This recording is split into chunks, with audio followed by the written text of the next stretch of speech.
기도하고 예배 시작하겠습니다. 하나님 아버지 감사합니다. 오늘도 이 시간 이 자리에 함께 나오게 하여 주시고 예배의 자리로 우리의 발걸음을 인도하여 주심에 감사합니다. 이 시간 주님 앞에 나와서 찬양하며 나아갈 때에 주님이 받으시기 합당하신 찬양을 올려드릴 수 있도록 인도하여 주시고 우리의 힘과 정성을 다해서 하나님을 찬양하며 예배하며 기도하며 나아가게 해주세요. 예수님의 이름으로 기도합니다.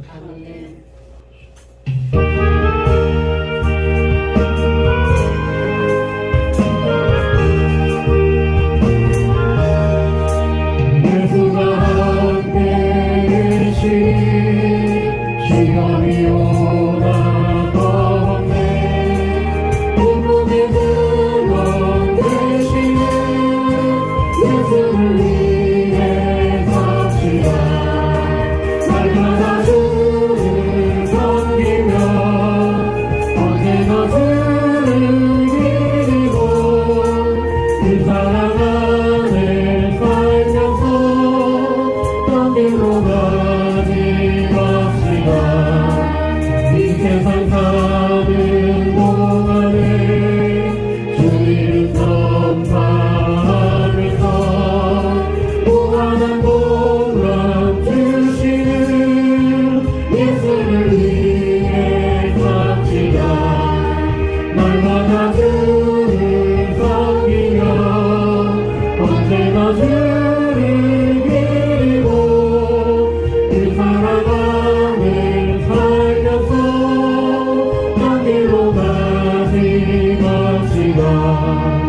이 세상 친구 없어도 예수는 나의 친구니 우리 한 이름 버리고 예수를 위해 삽시다. 날마다 주를 섬기며 언제나 주를 기리고 그 사랑 안에 살면서 한 길로 가지 맙시다. 주께서 심판하실 때 잘했다 칭찬하리니 이러한 삶을 받도록 예수를 위해 삽시다. 날마다 주를 섬기며 언제나 주를 기리고 그 사랑 안에 살면서 한 길로 가지 예수가 함께 계시니 시험이 오나 보네 기쁨의 근원 되시는 예수를 위해 삽시다. 날마다 주를 섬기며 언제나 주를 기리고 그 사랑 안에 살면서 한 길로 가지 맙시다. 이 세상 사는 동안에 주 이름 전파하면서 무한한 복락 주시는 예수를 위해 삽시다. 날마다 주를 섬기며 언제나 주를 기리고 그 사랑 안에 살면서 한 길로 가지 맙시다. 이 세상 친구 없어도 예수는 나의 친구니 우리 한 이를 버리고 예수를 위해 삽시다. 날마다 주를 섬기며 언제나 주를 기리고 그 사랑 안에 살면서 한 길로 가지 맙시다. 주께서 심판하실 때 잘했다 칭찬하리니 이러한 삶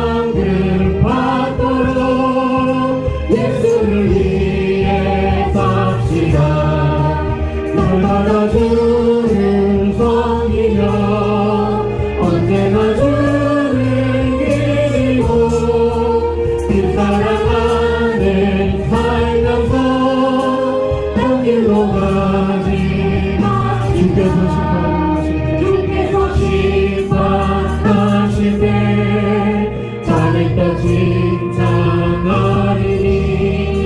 이런 상을 받도록 예수를 위해 삽시다. 언제나 주를 섬기며 언제나 주를 믿고 그 사랑 안에 살면서 단 길로 가니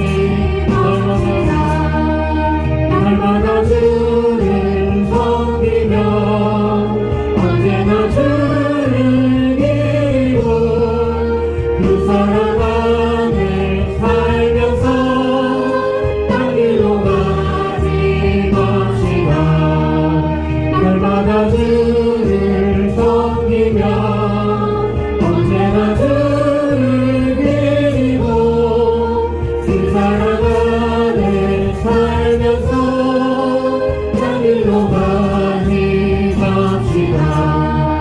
우리 시간은 한 주를 돌아보면서 회개기도하는 시간을 가지겠습니다. 회개기도하는 주에 대해 오늘 예배를 위하여서 다 같이 주의 손잡고 기도하며 나가십니다. 주여! 주여!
선한 목자 되신 우리 주 항상 인도하시고 푸른 풀과 좋은 곳에서 우리 먹여주소서 선한 목자 곳에 주여 항상 인도하소서 선한 목자 곳에 주여 항상 인도하소서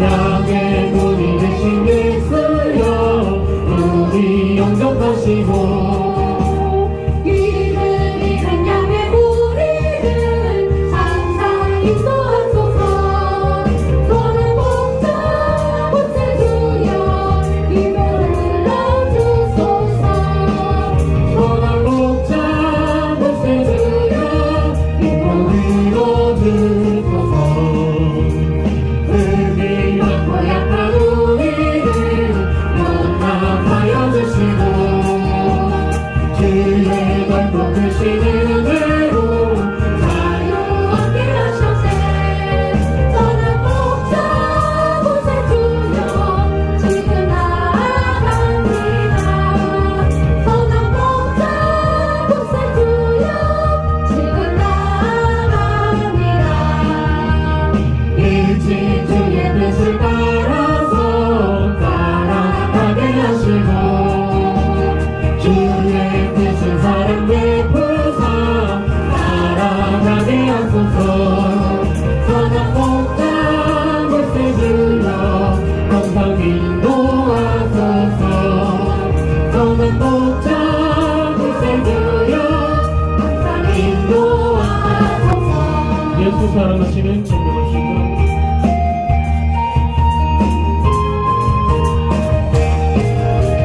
예수 사랑하시는 성령에서 배웠네 우리들은 약하나 예수 권세 많구나 날 사랑하신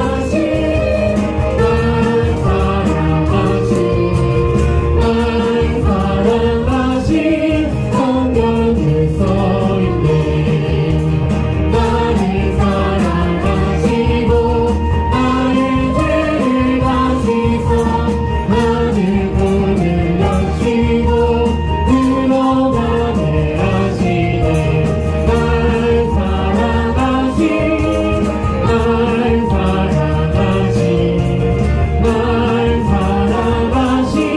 성경에 써있네 내가 연약할수록 더욱이 여기사 높은 보좌 위에서 꺼진 나를 보시고 날 사랑하신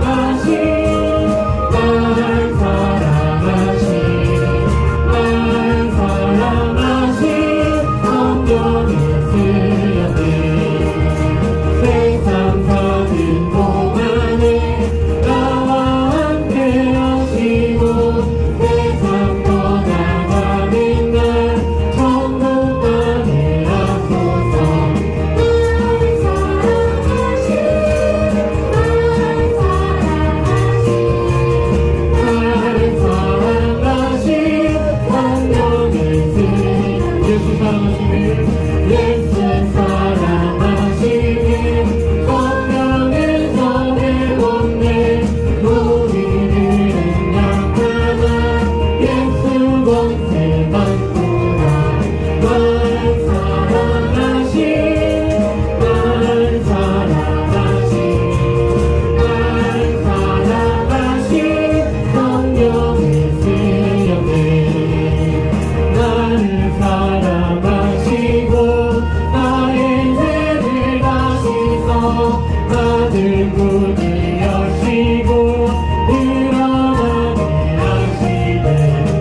넘치고도 넘친다 주의 은혜 내가 받아 시온 백성 되는데 세상 사람 비방해 주를 찬송하리라 걱정 없네 모든 영 아직 한계가 주의 은효받을 보는 영원 모두 다도다 지원 성과 같은 노래 그의 영광 한없다 오락하신 말씀대로 주가 진이 세웠다 반석이 세운 교회 군대처럼 우거냐 모든 원수의 역사도 아무는 시겁보다 생명샘이 솟아나와 모든 성공하시니 언제든지 흘러넘쳐 부족함이 없도다 이런 눈을 흘러가 목마른 자 누구랴 주의 은혜 만족하여 넘치고도 넘친다 주의 은혜 내가 받아 시온 백성 되는데 세상 사람 비방해 주를 찬송하리라 세상 어떤 모든 영광 항진하게 간드나 주의 자녀 받을 보는 영원 모두 나보다 생명샘이 솟아나와 모든 성공하시니 하시니 언제든지 흘러넘쳐 부족함이 없도다 이런 눈을 흘러가는 목마른 자 누구랴 주의 은혜 풍족하여 넘치고도 진다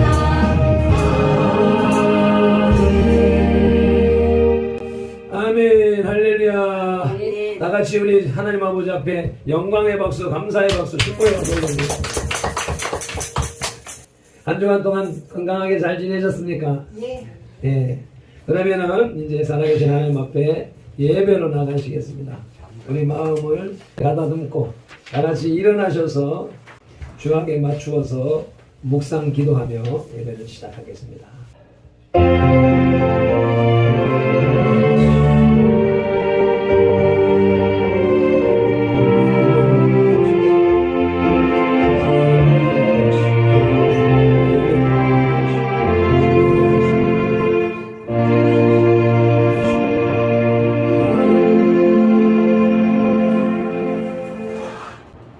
여호와는 선돌교회에 복을 주시고 선돌교회를 지키시기를 원하며 여호와는 그의 얼굴을 선돌교회로 비추사 은혜 베푸시기를 원하며 여호와는 그 얼굴을 선돌교회로 향하여 드사 평강 주시기를 원하노라.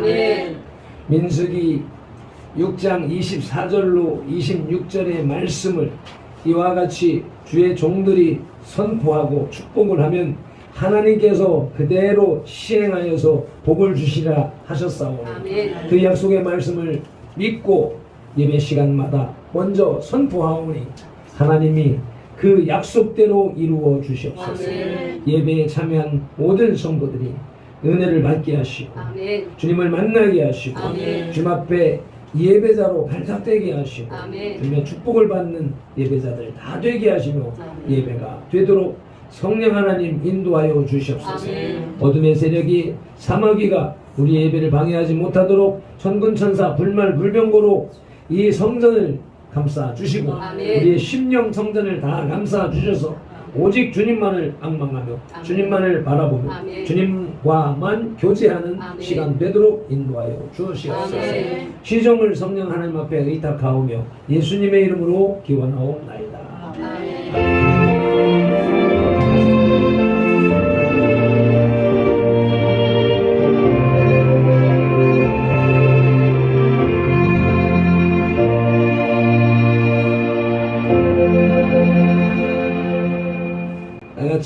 찬송가 493장 찬송 올리겠습니다.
아멘. 다 같이 사도신경으로 신앙 고백 드리겠습니다. 전능하사 천지를 만드신 하나님 아버지를 내가 믿사오며 그 외아들 우리 주 예수 그리스도를 믿사오니 이는 성령으로 잉태하사 동정녀 마리아에게 나시고 본디오 빌라도에게 고난을 받으사 십자가에 못 박혀 죽으시고 장사한 지 사흘 만에 죽은 자 가운데서 다시 살아나시며 하늘에 오르사 전능하신 하나님 우편에 앉아 계시다가 저리로서 산 자와 죽은 자를 심판하러 오시리라. 성령을 믿사오며 거룩한 공회와 성도가 서로 교통하는 것과 죄를 사하여 주시는 것과 몸이 다시 사는 것과 영원히 사는 것을 믿사옵나이다. 아멘. 이제 김옥희 집사님께서 우리를 대표해서 기도하시겠습니다. 기도드리시겠습니다. 감사합니다. 하나님 아버지 감사합니다. 오늘 주일 예배에 나와서 예배할 수 있게 하여 주시고 찬양 말씀 듣게 하여 주시며 감사합니다. 아버지, 우리나라는 어렵고 복잡한 나라입니다.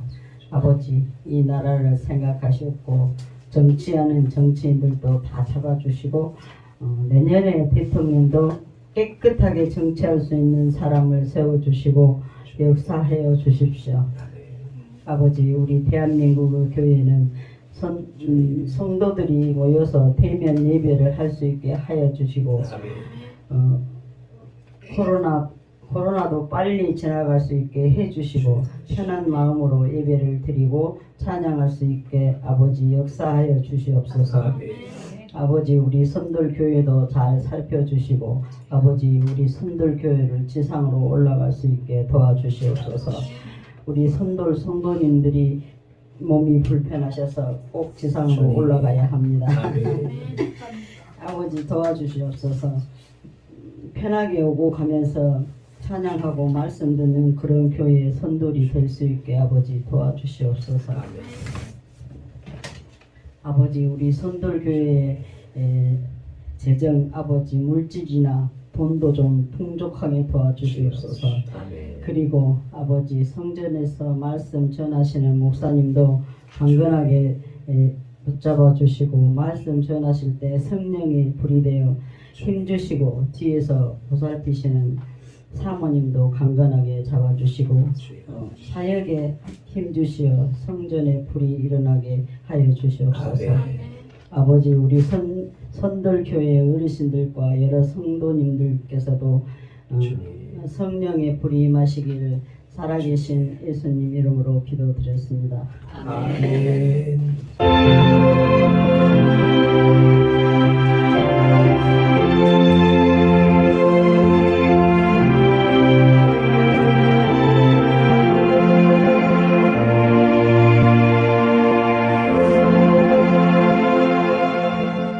오늘 우리에게 주시는 하나님의 말씀 창세기 12장 10절로부터 20절 말씀입니다. 우리 한 목소리로 합독하시겠습니다. 그때에 기근이 들었으므로 아브라함이 애굽에 보류하려고 그리로 갔으니 이는 그 땅에 기근이 심하였습니다. 그가 애굽에 가까이 이르렀을 때에 그의 아내 사레에게 말하되 내가 알기에 그대는 아리따운 여인이라. 애굽 사람이 그대를 볼 때에 이르기를 이는 그의 아내라 하여 나는 죽이고 그대는 살리리니 원하건대 그대는 나의 누이라 하라. 그러면 내가 그대로 말미암아 안전하고 내 목숨이 그대로 말미암아 보존되리라 하니라. 아브라함이 애굽에 이르렀을 때에 애굽 사람들이 그 여인이 신이 아리따움을 보았고 바로의 고관들도 그를 보고 바로 앞에서 칭찬하므로 그 여인을 바로의 궁으로 이끌어 들인지라. 이에 바로가 그로 말미암아 아브라함을 후대하므로 아브라함이 양과 소와 노비와 암소 나귀와 낙타를 얻었더라. 여호와께서 아브라함의 아내 사레의 일로 바로와 그 집에 큰 재앙을 내리신지라. 바로가 아브라함을 불러서 이르되 내가 어찌하여 나에게 이렇게 행하였느냐? 내가 어찌하여 그를 내 아내라고 내게 말하지 아니하였느냐? 내가 어찌 그를 누이라 하여 내가 그를 데려다가 아내를 삼게 하였느냐? 내 아내가 여기 있으니 이제 데려가라 하고 바로가 사람들에게 그의 일을 명하되 그들이 그와 함께 그의 아내와 그의 모든 소유를 보내었더라. 아멘. 이제 찬양단 찬양 올려드리시겠습니다.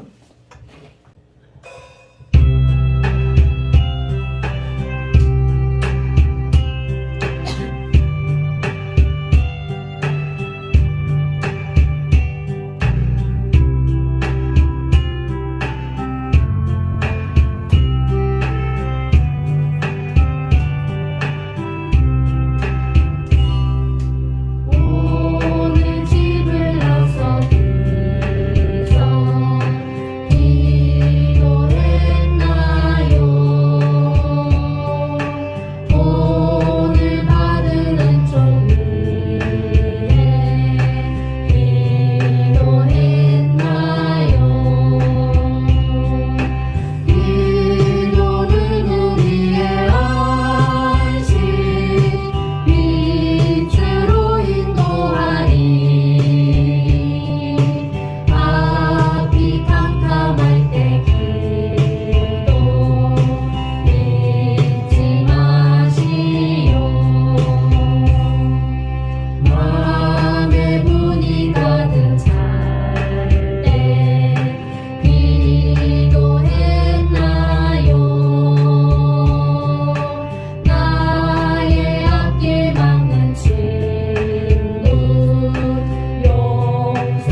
영광을 하나님께.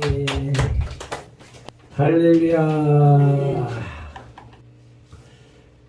우리는 2022년 신년을 맞이하면서 조상 아브라함이라는 제목으로 첫 주일에 주신 말씀은 아브라함은 이스라엘의 조상, 축복의 조상, 그리고 믿음의 조상, 우리 모든 믿는 사람의 조상이라고 말씀하셨습니다. 아멘. 이어서 지난 주일에는 떠나가라 아멘. 그리하면이라는 제목으로 아브라함이 하나님의 말씀에 순종했더니 큰 민족을 이루고 아멘. 이름이 창대하게 되는 복이 되었다라는 말씀으로 축복의 비밀, 참된 복을 받는 비밀을 우리에게 말씀해 주셨습니다. 아멘. 우리 육신의 조상은 김, 이, 박, 최, 정, 강, 조, 권씨의 시조로 끝나는 것이 아니라 그 위에 시조가 있고 아멘. 아시아계 황인종의 조상 셈과 아프리카계 흑인종의 조상 함과 유럽계 백인종의 조상 야벳의 아버지는 노아라는 것입니다. 아멘. 세상에 죄가 관영한 것을 보시고 하나님께서 모든 생물을 다 쓸어버리겠다, 지구를 멸망시켜 버리겠다라고 하는 작정을 하셨다가 각 사람 중에서도 의로운 사람, 노아의 한 가족, 노아 부부와 아들 셋의 자부까지 해서 8명을 택하셔서 방주를 짓게 하시고, 그리고 모든 동물과 조류, 땅에 호흡하는 모든 것들의 한 쌍씩을 방주에 태워서 살리시면서 그 인간의 모든 사람은 셈, 함, 야벳의 후손이 되었는데 아멘. 그 세 사람을 대표하는 노아가 모든 인류의 시조다라고 하는 것이죠. 앞서서 처음에 하나님께서 당신의 모양과 형상으로, 그러니까 하나님과 동일한 모습, 하나님과 동일한 성품, 하나님과 동일한 권세를 가진 완전한 사람이었다는 것이죠. 그래서 창조주 하나님의 버금가는 존재, 하나님 다음 가는 존재, 그렇게 창조되었지만 창세기 3장에 와서 사막 위의 꽹, 오임에 빠져서 선악과를 따먹음으로 말미암아 죄인이 되었고, 하나님으로부터 스스로 멀어지고, 또 하나님이 지으신 이 땅의 천국 에덴 동산에서도 쫓겨나게 되었던 것입니다. 사도행전 7장 24절로 27절 말씀을 우리 함께 봉독하시겠습니다. 우주와 그 가운데 있는 만물을 지으신 하나님께서는 천지의 주제시니 손으로 지은 전에 계시지 아니하시고, 또 무엇이 부족한 것처럼 사람의 손으로 섬김을 받으시는 것이 아니니, 이는 만민에게 생명과 호흡과 만물을 신이 주시는 이심이라. 아멘. 인류의 모든 족속을 한 혈통으로 만드사 온 땅에 살게 하시고 그들의 연대를 정하시며 거주의 경계를 한정하셨으니, 이는 사람으로 꼭 하나님을 더듬어 찾아 발견하게 하려 하심이로되 그는 우리 각 사람에게서 멀리 계시지 아니하도다.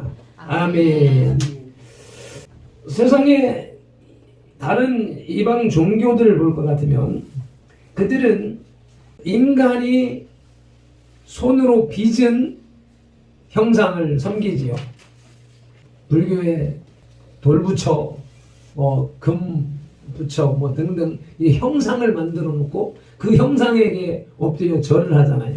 그를 신이라는 그런 모습으로 갖가지 눈에 보이는 무엇인가를 형상화해서 그에게 제사를 지내고 있기 때문에 그들은 사람이 죄물도 갖다 올려야 되고 그들의 모양과 형상과 성전을 사람이 일일이 간수하지 않으면 안 되는 그런 존재들입니다.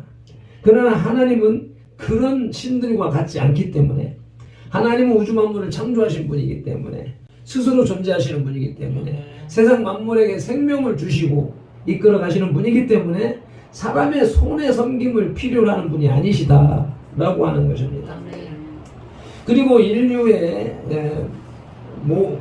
모든 족속을 한 혈통으로 만드셔서 살게 하시는데 26절에 보니까 사람들의 연대 곧 시대와 세대를 하나님이 정하시는데 우리 김만호 성도님이 이 1940 몇 년 1900년대에 태어나서 2000년대 초반을 살다가 죽어라 라고 하는 계획, 또 우리 젊은이들대로 나름대로의 세대, 그리고 앞서가신 우리 부모 세대, 조상 세대들은 그렇게 하나님께서 정하신 그 연대에 태어나고 또 이어서 사람들의 거주의 경계, 곧 나라와 민족을 한정하시는 하나님이시라. 대한민국에 태어나고 미국에 태어나고 일본에 태어나고 이런 것을 정하시는 하나님께서 우리를 이 시대에 태어나게 하시고 대한민국 부산, 그것도 사하고 신평동에 이렇게 자리를 잡게 하시고 이 자리에 함께 할 수 있게 하시니가 하나님이시다. 그 목적은 27절에서 이는 우리로 하여금 하나님을 더듬어 찾아 만나게 하시려는 하나님의 섭리인 것입니다. 저와 여러분이 오늘 이 자리에서 함께 예배하는 이것이 우리들이 노력을 하고 우리들이 전도를 하고 우리들이 소개를 하고 이렇게 해서 만들어진 조직인 것처럼 우리가 인식될 수가 있지만 실상은 하나님이 계획하시고 섭리하신 결과로 오늘 이 자리에 이렇게 예배할 수 있다는 것입니다. 아멘. 그런데 그 하나님이 멀리 계신 것이 아니라고 말씀하고 있습니다. 아멘. 하나님은 저 멀리 구만리 장천에 계신 분이 아니십니다. 아멘. 먼 하늘 먼 곳에 계신 분이 아니시라. 하나님은 각 사람에게서 멀리 떨어져 있지 않다고 말씀하십니다. 아멘. 마태복음 28장 20절을 볼 것 같으면 오늘 이 시간 하나님은 저와 여러분 곁에 계십니다. 아멘. 사도행전 2장 2절로 3절에 보면은 급하고 강한 바람 같은 소리와 불에 갈라지는 혀처럼 오순절 마가다락방에 임재하셨습니다. 아멘. 그때 임재하신 그 성령 하나님은 오늘날에도 동일한 모습으로 우리 가운데 임재하시고 아멘. 이끌어가시고 역사하십니다. 아멘. 출애굽기 19장 16절을 볼 것 같으면 우레라고 나옵니다. 아멘. 우리말로 하면 천둥이다. 천둥, 번개, 빽빽한 구름처럼 임재하십니다. 그리고 구름, 안개, 이슬, 그리고 비처럼 우리 가운데 임재하시는데 그 안개 속에 우리가 들어가 있다고 생각할 때 그 안개와 우리와의 거리가 얼마나 떨어져 있습니까? 피부에 맞닿아 있는 것이죠. 안개, 이슬, 비, 물처럼, 기름처럼. 그것은 곧 우리의 피부와 맞닿아 있는 그만큼 하나님은 우리와 가까이 계시다. 아멘. 지금 이 시간에 그런 하나님을 여러분이 느끼셔야 돼요. 아멘. 체감을 하셔야 돼요. 그러기 위해서는 목사의 입에서 나오는 메시지를 잘 듣고 그것을 따라갈 때 우리의 정신이 그래 그런 거야. 나도 그런 경험하면 좋겠는데 아멘. 하나님 내게도 그런 경험을 하게 해주세요 하는 그런 기도를 하시면서 따라가면은 하나님이 그것을 느끼게 하십니다. 아멘. 시편 39편 3절을 보시겠습니다. 하나님이 얼마나 가까이 계신가? 우리의 피부와 맞닿아 있다라고 말씀을 했고 시편 39편 3절은 다 같이 읽으시겠습니다. 내 마음이 내 속에서 뜨거워 작은 소리로 읊조릴 때에 불이 붙으니 나의 혀로 말하기를 이제 위에 나의 혀로 말하기는 생략하고 하나님의 성령님이 내 마음 속에 내 속에서 내 마음이 뜨거워진다. 아멘. 내 속에서 불이 일어난다. 아멘. 라고 표현하고 계십니다. 아멘. 우리의 마음이 뜨거워지고 몸이 뜨거워진 것은 이마와 콧등에 땀이 송골송골 맺히고 등이나 가슴에 땀방울이 맺혀서 쪼르륵 흘러내리는 것, 그것이 무엇이라고요? 시편 39편 3절에 성령 하나님이 마음속에 내 속에 들어와서 내 마음을 뜨겁게 하고 내 몸을 뜨겁게 하는 그 현상이라고 하는 것입니다. 그래서 혹시 이제 그렇게 민감한 데까지 이르기 전 단계가 그 무슨 말을 하나 하는 기대감에 귀를 쫑긋하게 세우는 현상이 여러분 가운데 일어난다면 그 자체가 성령님의 임재에서 나타나는 초기 현상이다.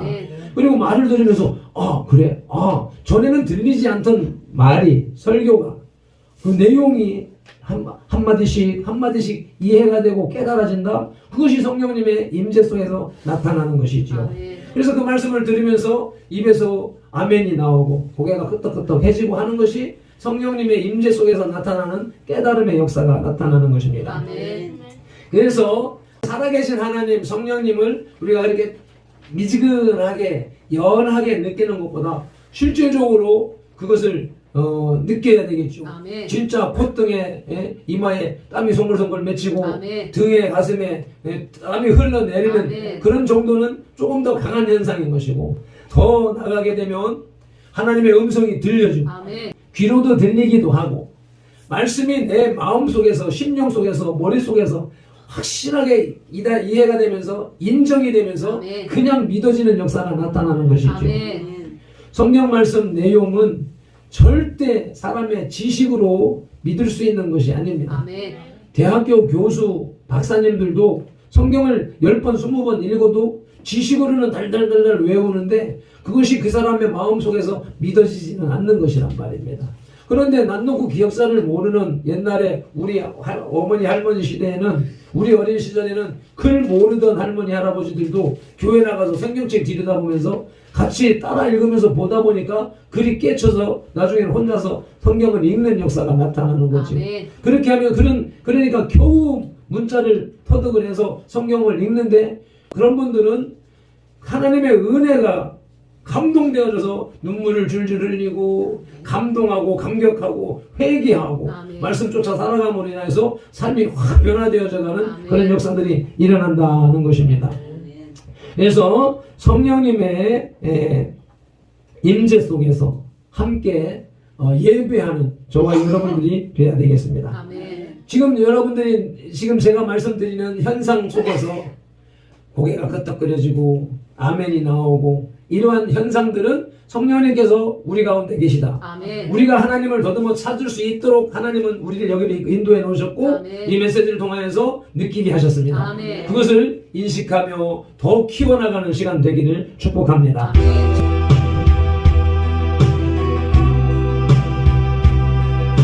더 임하옵소서, 더 뜨겁게 임하옵소서, 더 강하게 임하옵소서.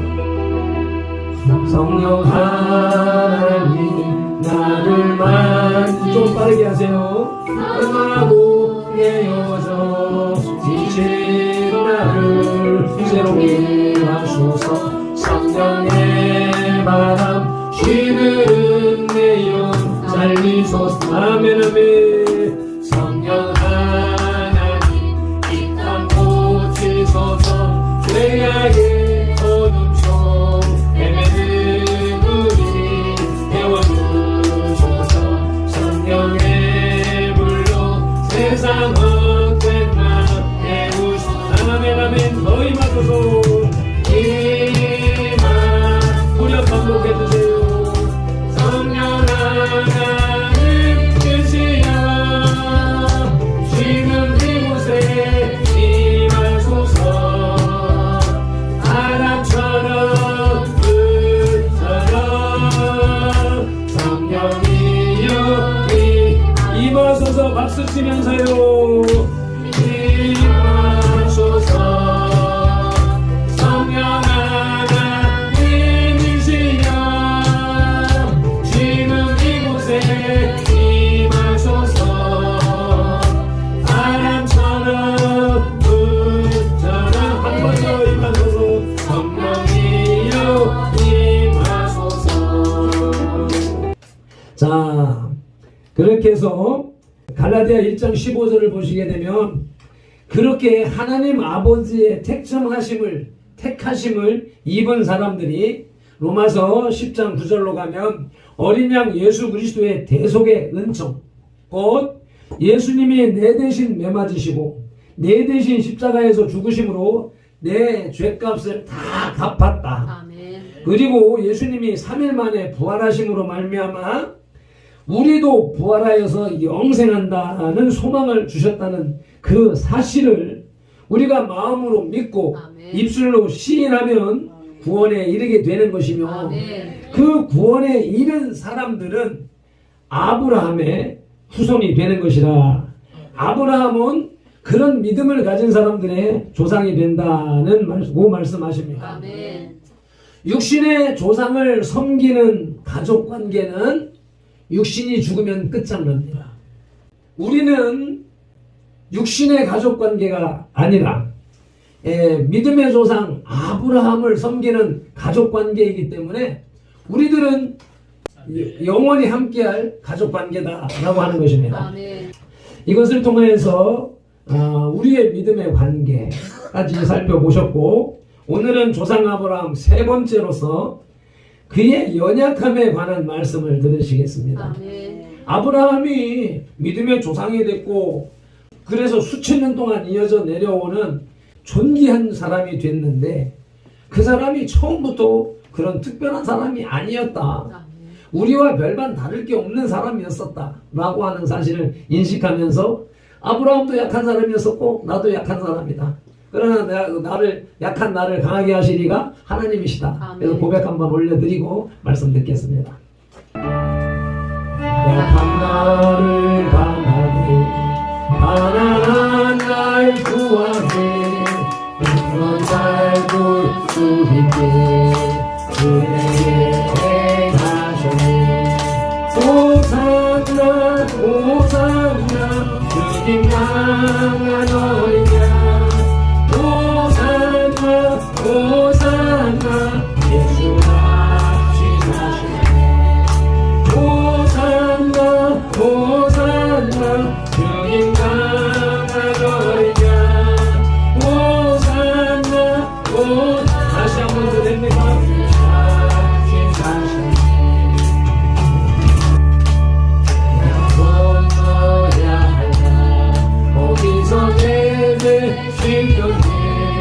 이제 주의 사랑이 나를 향해 부르네. 호산나 호산나 주님 강한 어린 양 호산나 호산나 예수가 시사하시네. 호산나 호산나 주님 강한 어린 양 호산나 호산나 예수가 시사하셨네. 기쁜 나라의 소주가 나를 일으키셨도다. 오래 오래 부르니 예수 나유 부르셨네. 호산나 호산나 주님 강한 어린 양 호산나 호산나 예수가 시사하셨네. 호산나 호산나 주님 강한 어린 양 호산나 호산나 예수가 시사하셨네. 아멘. 그 다시 사신 예수님이 오늘도 지금도 이 자리에서 우리와 함께 하시며 우리의 예배를 힘을 주시고 도우시고 또한 그 예배를 받으십니다. 아멘. 창세기 12장 1절로 다시 돌아가 보시겠습니다. 4절까지 합독하십니다. 여호와께서 아브라함에게 이르시되 너는 너의 고향과 친척과 아버지의 집을 떠나 내가 내게 보여줄 땅으로 가라. 내가 너로 큰 민족을 이루고 내게 복을 주어 내 이름을 창대하게 하리니 너는 복이 될지라. 너를 축복하는 자에게는 내가 복을 내리고 너를 저주하는 자에게는 내가 저주하리니 땅의 모든 족속이 너로 말미암아 복을 얻을 것이라 하신지라. 이에 아브라함이 여호와의 말씀을 따라갔고 롯도 그와 함께 갔으며 아브라함이 하란을 떠날 때에 75세였더라. 아멘. 75세 넘으신 분. 조금 있으면 됩니다. 조금 있으면 되고. 우리 오금영 어르신은 80대. 지금 아브라함이 자기 마음대로 살고 자기 방식대로 살고 세상 방식대로 살다가 하나님의 말씀을 듣고 하나님의 사람 예수쟁이의 첫째가 되는 삶이 변화되는 그 나이가 75세였다는 것이죠. 그래서 많은 사람들이 어른들이 나는 나이가 많아서 인생 다 살았는데 뭐 이렇게 변명을 하면서 핑계를 대거든요. 믿음의 조상 아브라함이 75세에 첫 말씀을 듣고 믿음의 조상이 되었습니다. 그런데 1절에서 떠나가라 그리하면 이런 복을 주겠다라고 2절 3절에서 말씀하실 때에 이 말씀이 떨어지자마자 4절에서 즉시로 이에 아브라함이 여호와의 말씀을 따라갔습니다. 문장이 이렇게 이어지는 것을 보면서 우리가 아브라함이 처음부터 믿음이 있는 훌륭한 사람으로 인식하기가 십상입니다. 그러나 아브라함은 그렇게 혈통이 좋고 믿음이 좋은 사람이 아니었습니다. 그의 아버지는 우상을 섬기는 사람이었고 우상을 만들어 파는 제사장이었습니다. 성경에는 제사장이라고 하는 말이 없지만 우상 판매의 자격은 제사장들만 할 수 있었던 당시의 그 관념을 볼 때 우상을 섬기고 그 우상을 전파하기 위한 그런 자격을 갖춘 사람이었기 때문에 아브라함의 아버지 데라는 우상을 섬기는 제사장이었다라고 하는 것입니다. 그런데 제사장인 동시에 장사꾼이었습니다. 사업가였습니다. 아브라함의 고향인 갈대아 우르 지역은 세상에 물질적 풍요가 넘치는 곳이었습니다. 세속적 쾌락과 향락을 추구하는 문화가 넘치는 도시였습니다. 예전부터 우리 부산 또 뭐 여수 또 곳곳에 항구도시 그러면 외래 문물이 막 드나드는 곳이고 그러니까 또 무역이 진행되는 곳이고 돈이 많은 곳이고 그러니까 돈이 많으니까 술 또 여러 가지 향락 문화 이런 것들이 발달된 모습을 볼 수 있잖아요. 이게 인류가 존재하는 한은 이와 같은 시스템은 사회적 시스템은 계속되는 것이기 때문에 과거에 갈대아 우르 지방의 메소포타미아 문명 도시가 그와 같았다라고 하는 것입니다. 그런 곳에서 살던 데라는 창세기 11장 31절에서 그 아들 아브라함과 그의 아내 사레, 며느리 사레, 아브라함의 동생 하란의 아들인 손자 롯을 데리고 그 갈대아 우르를 떠나 가나안 땅으로 가는 길에 하란에 머물렀던 것입니다. 데라가 가나안을 향해 옮겨가던 중에 하란에 머물렀던 요인은 뭐니 해도 갈대아 우르에서 사는 삶과 그 사업성이 갈대아 우르보다 더 낫든지 갈대아 우르를 떠난 목적이 그들의 삶에 더 나은 발전을 위해서 떠났다고 생각을 할 때 그들이 향한 목적지는 가나안 땅이었습니다. 가나안은 우리가 성경에서 기록된 대로 젖과 꿀이 흐르는 풍요의 땅이라고 인식하고 있었던 것이죠. 갈대아 우르에서 풍요를 누리던 데라가 그 자손들과 함께 더 복된 곳을 모든 인간들이 현실의 삶에 만족하는 것이 아니라 더 발전된 것을 소망하고 또 이 땅에서 고생스럽게 살았다면 죽어서 더 좋은 곳을 가고 싶어 하는 것이 본능 속에 박혀 있는 것처럼 이 데라도 그와 같은 삶의 변천을 위하여서 목적지는 가나안을 향해서 출발을 했던 것입니다. 그런데 거기 가던 중에 하란에 머무른 것이죠. 주보에 이제 그 사진을 그렇게 그 그림을 그려놓은 것이 아브라함이 갈대아 우르를 떠나서 저 북쪽으로 올라가서 제일 꼭대기점에 빨간 선의 제일 북쪽에 꼭대기점에가 하란이라고 하는 곳인데 그곳에서 머물러 살던 중에 데라는 죽었고 205세가 되어서 데라는 죽었고 그리고 이제 하나님께서 아브라함에게 나타나셔서 떠나라. 그것을 다시 떠나라. 라고 하면서 하나님은 목적지를 정해주지 않았지만 이들은 이미 목적지를 가나안을 향해서 가던 중이었으니까 아브라함이 하나님의 말씀을 듣고 영적인 축복의 메시지 우리들은 이 시대에 성경 전체를 다 읽고 하나님께서 어떻게 축복하시는 분이라는 것을 알기 때문에 하나님의 명령과 그 뜻의 결과를 추구하면서 아브라함이 복종한 것을 우리는 기대하면서 우리도 그런 믿음이 되기를 이렇게 추구해 왔는데 실상은 보니까 아브라함이 하나님의 말씀을 듣고 따라갈 때에 말씀을 깨닫고 간 것이 아니라 자기들의 삶의 모습을 그대로 반영하여서 목적지도 아버지가 정해놓은 곳을 향해서 가는 그런 과정을 겪었다라고 하는 것을 이 장면에서 우리가 인식을 해야 되겠습니다. 아브라함이 하나님의 말씀을 듣고 믿음에 의한 믿음이 있어서 완성되어져서 순종하고 따라간 것이 아니라 하나님이 내게 복을 주겠다라고 할 때 받아들이는 것이 영적인 복이 아니라 자기들이 추구하던 갈대아 우리에서 추구하던 하란에서 추구하던 또 가나안 땅을 향해서 가서 그곳에서 받을 축복 이런 개념으로 아브라함은 받아들일 수 있었다.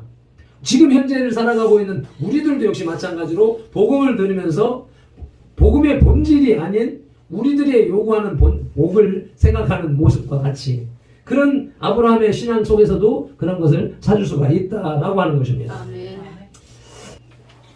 그리고 하나는 쉰이라고 하는 이름의 달신을 섬기는 중심지였고 무역의 통로이자 중심지였던 것입니다.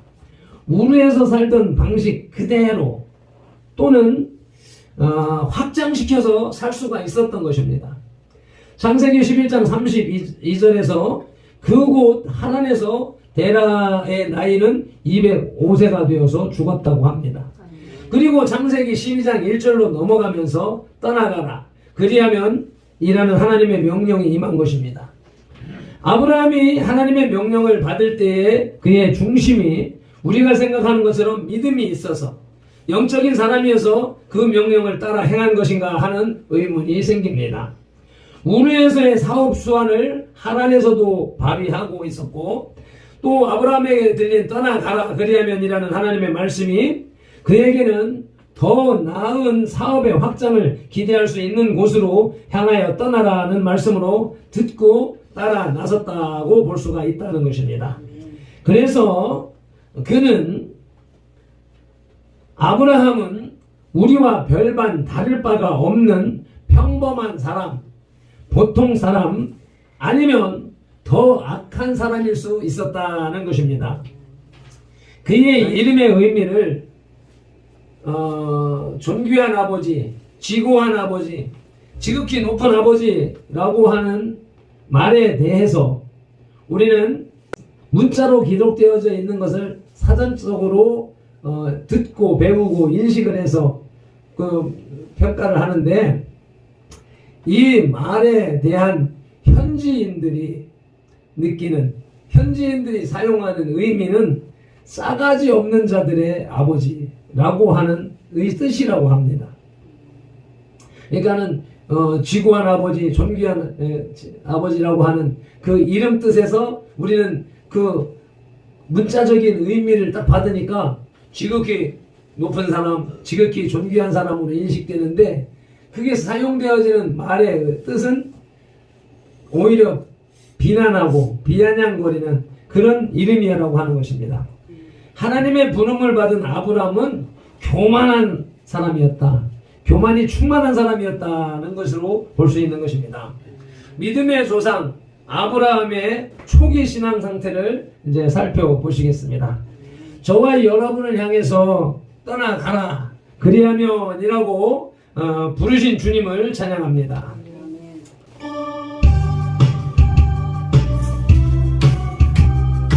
아브라함과 비슷하게 우리를 불러주셨습니다. 찬양하라 내 영혼아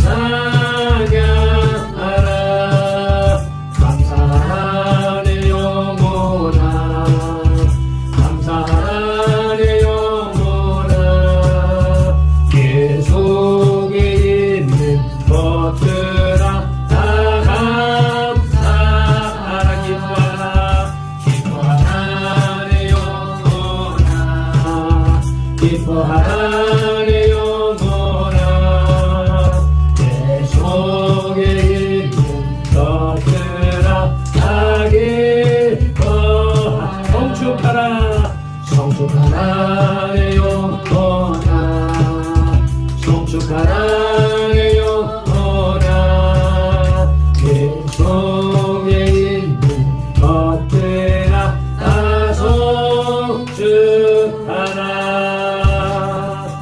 아멘 아멘. 조상 아브라함 세 번째로 그의 연약함을 살펴볼 때 첫째로 롯과 함께 떠났습니다. 우리가 다시 한번 12장 1절을 볼 것 같으면 고향과 친척과 아버지의 집을 떠나라 라고 하는 명령에 4절 말씀을 보십시다.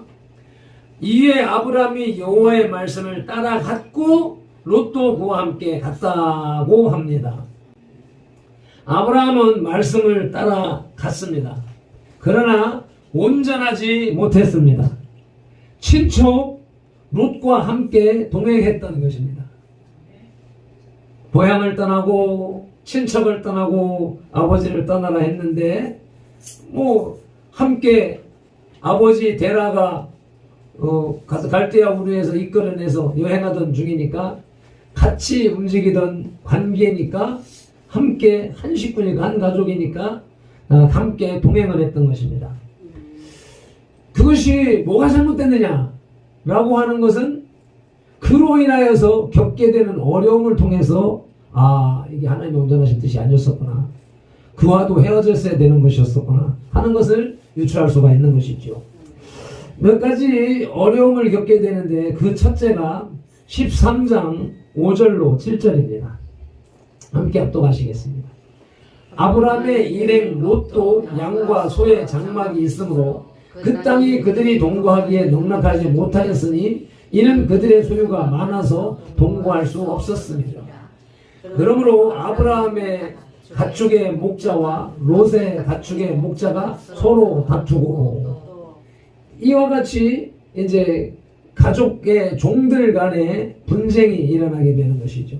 다툼이 일어난다라는 것입니다.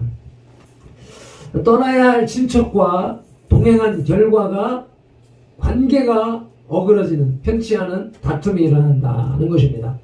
우리들의 신앙생활 속에서도 하나님께서 주신 감동을 우리가 행할 때에, 그때에 하나님께서 원하시는 것은 이것인데 그것을 행하기 위해서 시도할 때에 가족이, 친척이, 옆에 장애물들이 붙어서 그것을 방해하는 것이 기본적인 사단의 방해 공작으로 나타나고 있습니다.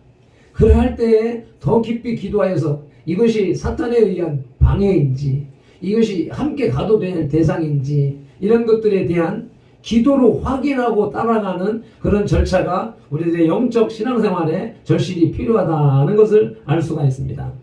두 번째로 14장 1절로 16절에 보면은 메소포타미아의 연합군 1절을 보십니다. 당시에 신하랑 아므라멜과 엘라살왕 아리옥과 엘라망 그돌라오멜과 고해망 디달이 요 한 무리가 2절에서 소돔왕 베라와 고모라왕 비르사와 아드마왕 시납과 스보임왕 세메벨과 벨라 곧 수아람과 싸우니라. 이렇게 1절의 한 그룹과 연합군과 2절의 연합군이 싸움이 벌어졌습니다. 주보의 사진을 볼 것 같으면 세계에서 가장 큰 사막이 이 지도상의 중심으로 아래로 막 차지하고 있고, 그 비옥한 땅은 갈대아 우르에서 하란까지 이어져 가지고, 그리고 바닷가, 지중해 바닷가를 끼고서 쭉 내려와서 이스라엘 가나안 땅을 지나는 것이, 이렇게 그 지역이 초승달처럼 되어져 있다고 해서 그 지역을 초승달 지역이라고 표현을 하고 있단 말이죠. 그런데 여기 1절에 내 왕은 지금 그 그림의 오른쪽 위에서 아래로 내려오는 요 지역에 있는 왕들이 연합을 했고, 그 다음에 2절에는 이 가나안 지역, 이스라엘 지역, 그 지중해를 끼고 있는 이 지역에 있는 왕들이 이제 전쟁이 벌어진 것입니다. 이렇게 1차, 2차 세계대전이 일어났던 것처럼 여러 나라들이 연합하여서 싸우는 그런 전쟁이 벌어진 것입니다. 12절에 이때 롯도 그 재물과 함께 포로가 돼서 잡혀갑니다. 그래서 14절에 아브라함이 집에서 길리고 훈련된 사병 318명을 데리고 그 전쟁에 나가서 찾아옵니다. 16절을 함께 읽으시겠습니다. 모든 빼앗겼던 재물과 자기의 조카 롯과 그의 재물과 또 부녀와 친척을 다 찾아왔더라. 아브라함이 사병을 318명씩이나 거느릴 수 있었다라고 하는 것은 아브라함이 그때에도 이미 거부였었다고 볼 수가 있는 것이죠. 이 갈대아 우르에서 데라가 사회적으로, 종교적으로, 사업적으로 수단이 있는 사람이었기 때문에 그렇게 큰 무리를 이끌고 이사가던 중이었었고, 그런 가운데에서 부름을 받고 또 그 무리들을 끌고 가기 위해서, 그 많은 무리를 끌고 가기 위해서 사막을 가로지러 갈 수는 없으니까 뺑 북쪽으로 올라갔다가 내려올 수밖에 없는 그 여정을 겪을 수밖에 없었습니다. 그리고 그러한 전쟁에 휘말리는 것, 여행객의 입장에서 그 지역의 연합 전쟁에 휘말리는 것, 아브라함이 재력이 있고 군사력이 있고 그래서 능히 가서 찾아올 수 있다, 찾아왔다, 다 찾아왔다, 야 회복됐다, 휴 안심이네, 이렇게 하는 걸로 끝나는 것이 아니라 그 가운데에서 얼마나 많은 고통, 전쟁이라고 하는 고통을 겪어야, 안 겪어도 될 고통을 겪게 된 이유가 떠나라 할 때 온전하게 떠나지 않고 동행했기 때문에 나타난 결과라고 하는 것이죠. 그리고 이어서 창세기 18장 1절로 15절에 보면은 부지 중에 천사를 대접하게 됩니다. 저 세 사람이 길 가는 것을 보고 그들을 불러들여서 그냥 지나가지 마시고 와서 물도 좀 마시고 제가 맛있는 음식 해드릴 테니까 먹고 가세요. 그 당시에 이 문화가 그 나그네들을 초청하여서 섬기는 것이 물을 떠주고 발을 씻고 음식을 먹여서 휴식을 취해서 돌려보내는 것이 당시의 문화였으니, 일반적인 문화였었고, 또 그것이 명령, 하나님을 섬기는 사람들, 또 신을 섬기는 사람들의 그 근동지방의 문화적인 여건이었기 때문에 이 세 사람이 지나가는 모습을 보고 그들을 초청하여서 이렇게 음식을 차리고 섬겼더니 그들이 아들을 낳을 것이라고 하는 축복을 하게 되는 것이죠. 그래서 부지 중에 천사를 대접했다가 아들을 낳으리라고 하는 축복을 받는 그런 경험을 하게 됩니다. 그래서 이 말씀에 의하여서 우리 예수 믿는 사람들은 거지라도 초라한 사람이라도 그냥 돌려보내지는 않는 것입니다. 뭐 뻔하게 이게 거지인데, 뻔하게 이거 사기꾼인데, 이거 돈 한 푼 주면은 술 먹고 담배 피고 그렇게 쓸데없이 쓰고 말 것인데, 알면서도 1,000원씩 2,000원씩, 요즘에는 1,000원 2,000원 주면은 화를 내고 가는 그런 시대가 됐지만, 그걸 그렇게 기독교인들에게 그렇게 가르치는 이유가 뭐냐면 이와 같은 일이 있을 수가 있다. 그런 일들의 간증들이 많습니다. 가난한 사람에게 잠바를 벗어주었더니 그것이 하나님이, 예수님이 그 거지를 위하여서 벗어준 것이 아니라 그때 내가 나를 위하여서 그 벗어준 것이다 라고 하시기 때문에, 사람과의 관계 속에서 그걸 다 지켜보시고 살피시는 주님께서 당신이 그와 함께 하지 않는다 할지라도 우리를 향하여서, 예수님은 직접적인 육신의 섬김이 아니라도 우리의 영으로 섬길 수 있는 대상이지만, 그 이웃에 있는 가난한 사람들은 우리들이 섬겨야 그 사람들은 살 수 있기 때문에 그 섬김을 통하여서 예수님을 섬기고 하나님을 섬기는 것으로 하나님이 받으신다. 그와 같은 말씀 메시지가 여기 가운데 나타나는데 16절로 22절에 가면은 그 천사들을 통해서 소돔과 고모라의 심판 소식을 들은 아브라함은 23절에서 33절까지 조카 롯을 구하기 위해 흥정을 합니다. 하나님의 천사들과 즉 하나님과 흥정 거래를 합니다.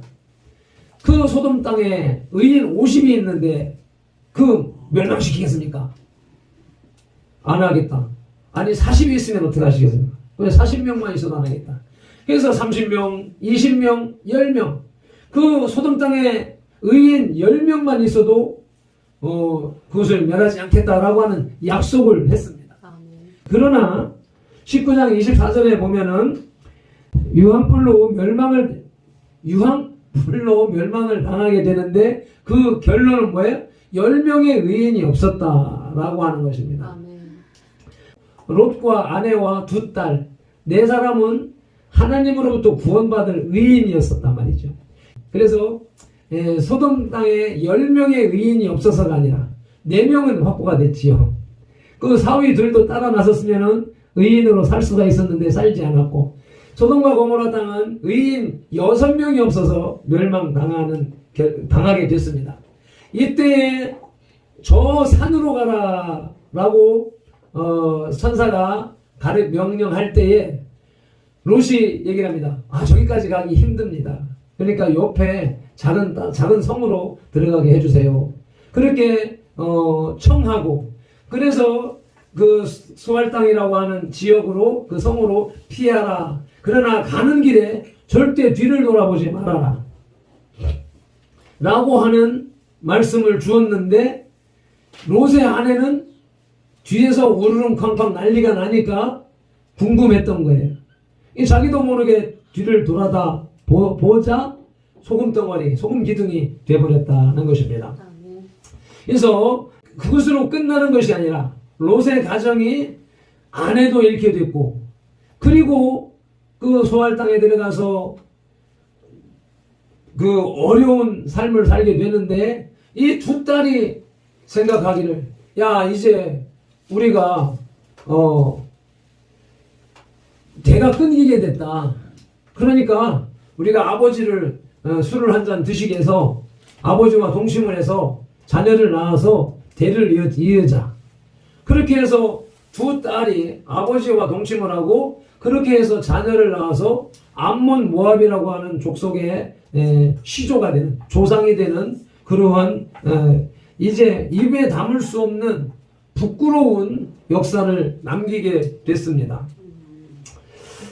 친척을 온전히 떠나지 못한 결과 그 친척과 다툼이 일어났고 전쟁에 휘말렸고, 또 후손들의 원수를 양산했습니다. 암몬 모압 족속이 이스라엘이 행진할 때에 방해하고 힘들게 했던 것을 볼 수가 있지요. 그리고 그러한 역사는 우리가 깊이 알지 못해서 그렇지만 지금도 중동 지역에서는 그와 같은 민족적인 그런 국가적인 그런 경쟁 속에서 서로 헐뜯고 비난하고 그런 삶으로 이어져가는 모습을 볼 수가 있습니다. 조상 아브라함 연약함의 두 번째는 내려갔다라고 적었습니다. 12장 5절로 9절 말씀을 한번 보시겠습니다. 아브라함이 그의 아내 사레와 조카 롯과 하란에서 모은 모든 소유와 얻은 사람들을 이끌고 가나안 땅으로 가려고 떠나서 마침내 가나안 땅에 들어갔더라. 아브라함이 그 땅을 지나 세겜 땅 모래 상수리나무에 이르니 그때 가나안 사람이 그 땅에 거주하였더라. 여호와께서 아브라함에게 나타나 이르시되 내가 이 땅을 내 자손에게 주리라 하신지라. 자기에게 나타나신 여호와께 그가 그곳에서 제단을 쌓고 거기서 베델 동쪽 산으로 옮겨 장막을 치니 서쪽은 베델이요 동쪽은 아이라. 그가 그곳에서 여호와께 제단을 쌓고 여호와의 이름을 부르더니 점점 남방으로 옮겨갔더라.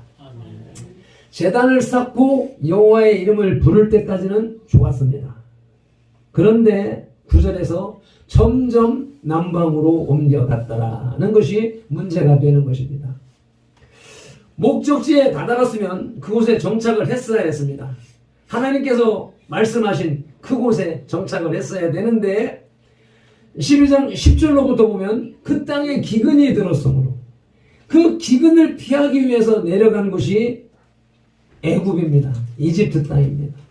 그래서 주보의 지도에 보면 제일 밑에 부분 가운데 보면 그 방향 표시가 있는데 그 방향 표시 되어져 있는 왼쪽에 서쪽의 부분이 그 도착한 목적지입니다.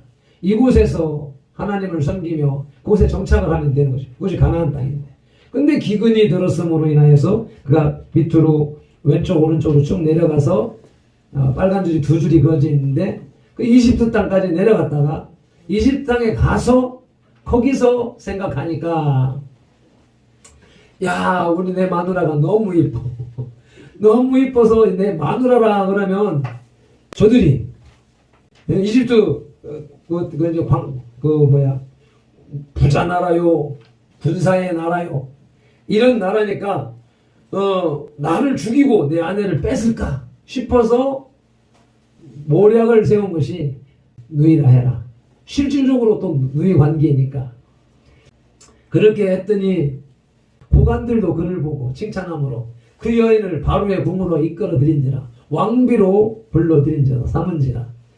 그렇게 했는데 하나님께서 그 집에 그 징계를 내리심으로 인해서 그 사실을 알게 하고 범하지 못하도록 하시고 그렇게 해서 다시 아브라함에게 돌려주는 그러면서 위자료를 통해서 여러 재물을 돌려주는 그러한 것을 경험하게 됐습니다.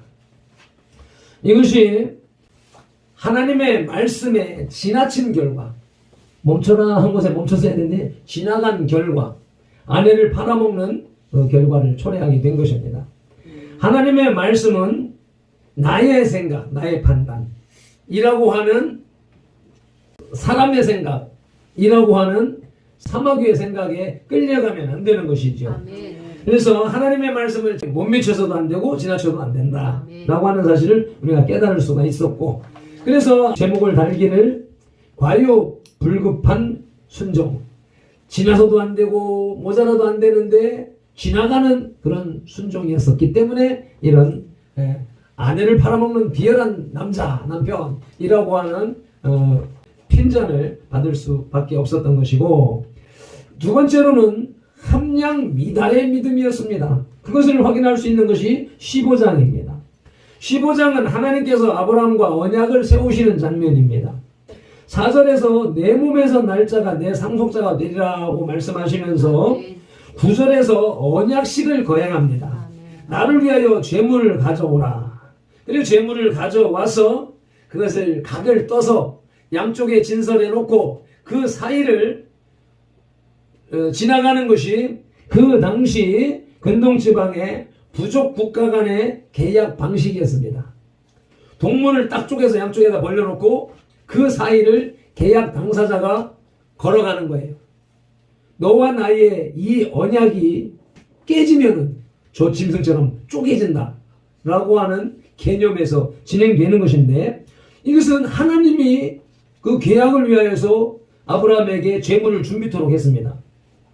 10절에서 아브라함이 그 모든 것을 가져다가 그 중간은 쪼개고 새는 쪼개지 아니하였으므로 13절로 21절에 넘어가면서 내 자손이 이방의 객이 되어 400년 동안 고통받으리라.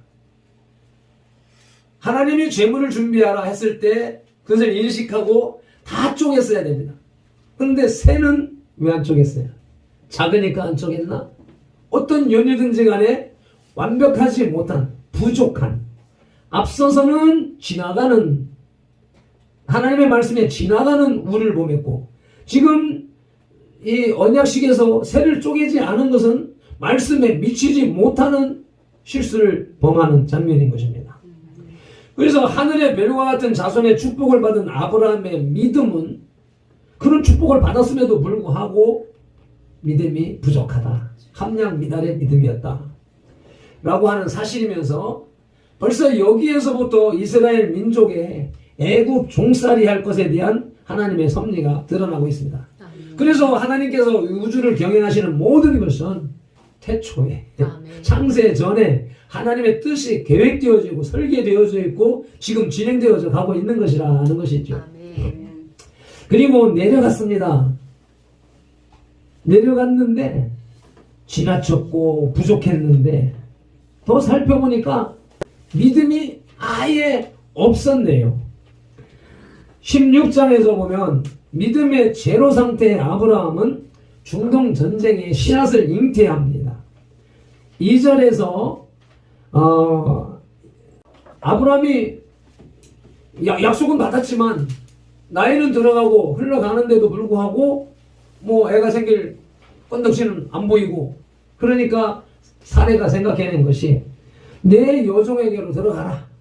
그 당시에 근동 지역에서는 여주인의 자녀가 없으면 그 하녀에게서 자녀를 낳아서 그 여주인의 품에 안기는 것이 당시의 문화적인 배경이었으니까 그러니까 하나님의 약속을 받은 사람이 하나님의 약속을 믿고 기다리지를 못하고 인간의 방식으로 이렇게 진행을 하게 된 것입니다.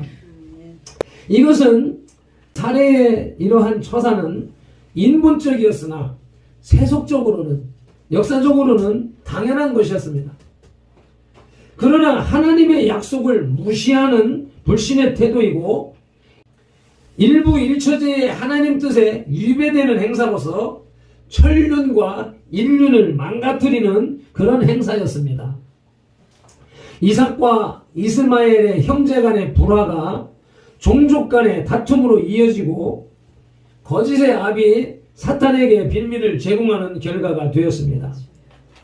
현재 이스마엘의 후예라고 하는 그러니까 이것으로 인하여서 이삭과 이스마엘의 그 후대들의 경쟁, 전쟁 이것이 중동 전쟁의 원인이다라고 하는데 그래서 수천 년 이어 내려오는 중동의 그 불화의 씨앗을 아브라함의 불순종에 의한 결과이다라고 주장을 하고 있는데 현재 이스마엘의 후예라고 자처하는 이슬람은 정작 아브라함의 대를 잇는 유대교의 전승 종교가 절대로 아닙니다.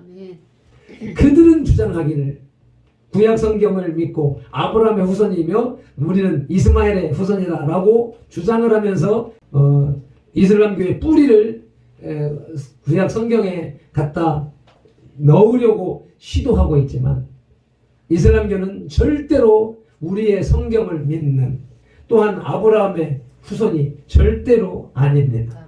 그에 대해서 주변에다가 살짝 적어놨습니다.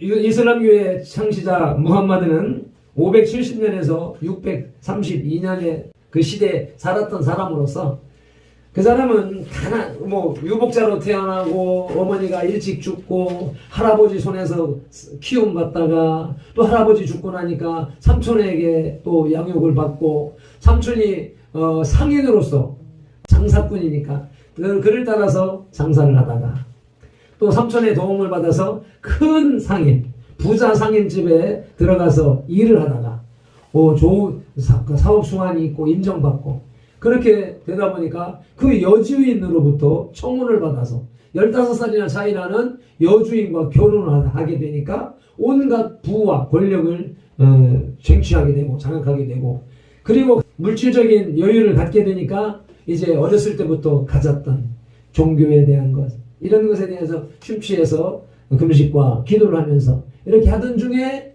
천사를 만났다. 계시를 받았다. 그래서 계시를 받아서 창시한 것이 이슬람 종교인 것입니다. 어떤 전승에 의하면 그 마호멧이 구약 성경과 기독교를 모방해서 만들고는 그 속에서 자기들의 전통성을 주장하기 위해서 이스마엘을 자기들의 신앙의 모토라고 말하고 있지만 그것은 그 꿀 안에 경전에 있는 여러 얘기들을 볼 것 같으면 그것은 절대로 성경과는 배치되는 그런 모습이다 라는 것을 알 수가 있습니다.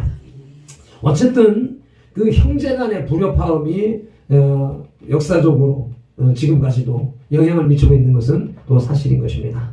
말씀을 정리할 것 같으면 조상 아브라함 세 번째 말씀으로 그의 연약함을 살펴보았더니 첫째로 롯과 함께 떠나는 불순종의 사람이었다. 그리고 두 번째로는 내려갔다.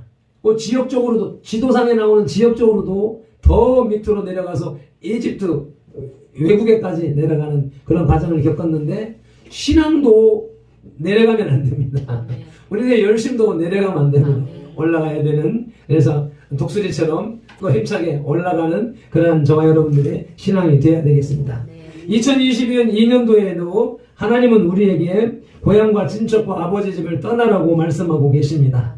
오늘 말씀을 상고하면서 과연 하나님이 나의 고향 친척 아버지 집을 떠나라고 하는 말씀 속에 들어있는 나의 어떤 삶에서, 어떤 태도에서, 어떤 버릇에서, 어떤 습관에서 떠나기를 원하시는가 하는 것을 곰곰이 생각해 보시면서 말씀을 받으시기를 축복합니다.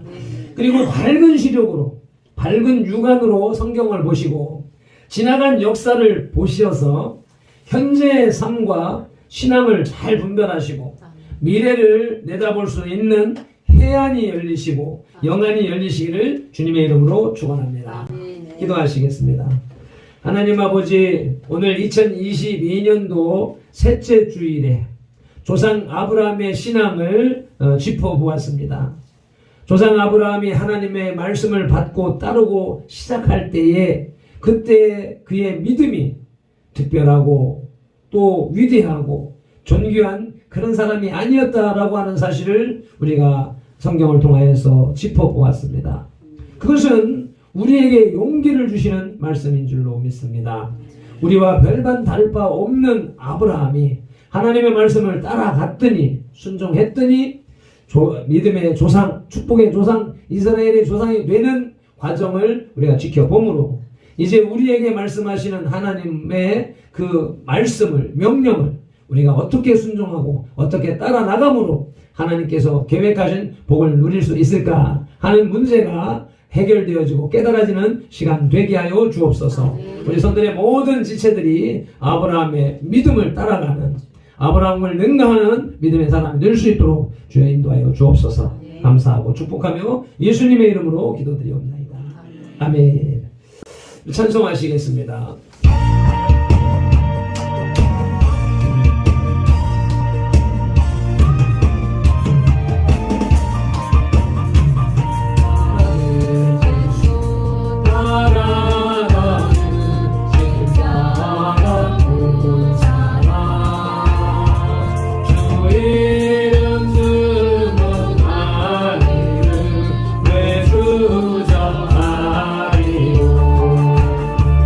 아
기도하시겠습니다.